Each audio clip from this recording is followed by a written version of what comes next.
What kind of coloration did non-avian dinosaurs have? That's a question that has plagued a lot of people in the past. Most folks who reconstruct dinosaurs certainly take a lot of creative liberties when applying the colors, because for the majority of dinosaurs, we don't know what coloration they had in life. I mean, just take a look at all of the figures on my shelves, and you'll see a vast array of different colors that are just completely up to the artist. And it's something that's incredibly tricky and rare to figure out.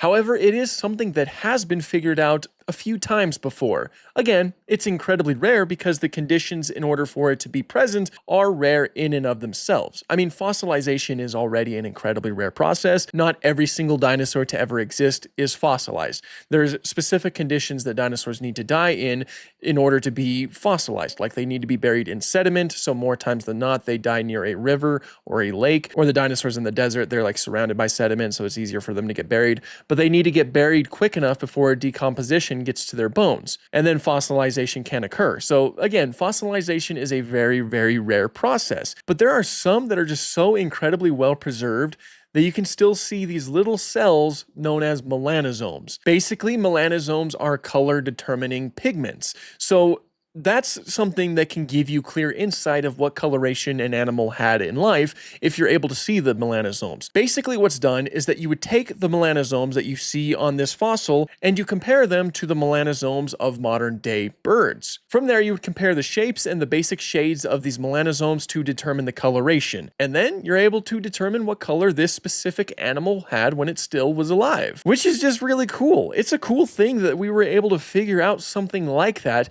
even though it is something that's so incredibly rare to even happen. But what dinosaurs are we lucky enough to determine the coloration of? Well, it includes little animals like Anchiornis. The melanosomes that are present on Anchiornis tell us that it had a sort of black-gray coloration with some white patterns. Also, one specimen was found to have like a crest of red feathers. There was also another specimen that was found that also had the kind of gray-black coloration, but it lacked the sort of red coloration. So that could indicate that sexual dimorphism was present, like maybe the male had the red crests while the females lacked that. Also, what's important to note is that this mainly just speaks for like a couple of individuals. There's always things like individual variation, like the patterns would be different, or maybe they'd be a slightly different shade than the ones that we found right here. Obviously, not all of them would have looked exactly the same because that's just incredibly unlikely. Another dinosaur that we were able to determine some of the colors was Archaeopteryx, which is very cool because it's one of the most important dinosaurs in terms of our understanding of dinosaurs.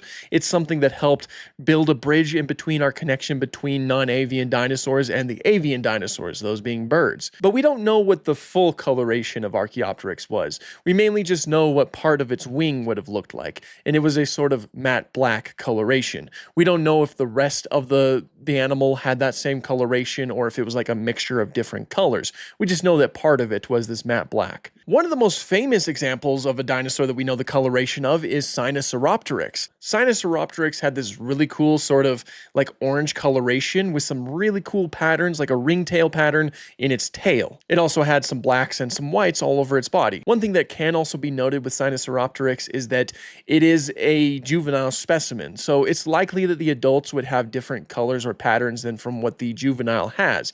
But it's cool that we still know what, at the very least, this individual looked like when it was still alive. Another great example is the Microraptor. Microraptor is like a really iconic dinosaur, obviously. It's a little dromaeosaur that is very similar to birds. Like it certainly, like when you look at it, it looks a lot more like a bird. Microraptor's melanosomes tells us that it had a coloration that was very similar to modern day crows and ravens. It had a sort of iridescent, like blue-black coloration. There's also Beipiaosaurus, which is a therizinosaur. Part of its coloration might have been sort of like dark browns. There's also Borealopelta that's known from this incredibly well-preserved specimen. It's so well preserved that again, you could still see like the remnants of the keratin, and again, you can see the melanosomes that are still present. It shows us that it had counter shading and it had a reddish brown coloration. But another one of the most famous examples is Psittacosaurus, otherwise known as Taco by a lot of people. Now, Psittacosaurus, this specimen is very well complete. Like you can see skin imprints on it. You can see the bristles that it has on its tail. You could even see the animal's cloaca, which is insane. But you can, again, see the coloration. And again, you can see that it had counter shading in life. And it was the type of counter shading that was best suited for a type of forest life, which implies that Psittacosaurus spent its time in the forests. It's a very well-known dinosaur simply because of a specimen like this. And it's just so cool that we have that. It's seriously just one of my favorite things to tell people, that we actually know the colors of some animals. And we're just kind of like scratching the surface with this. As I mentioned with a lot of those fellas, a lot of this could be like their coloration that they currently have could just be subject of sexual dimorphism, or it could simply be subject to individual variation. Like, not all of them would look exactly alike. There would be some variation in the pattern, some variation in just even the different shades of colors that you have on the animal.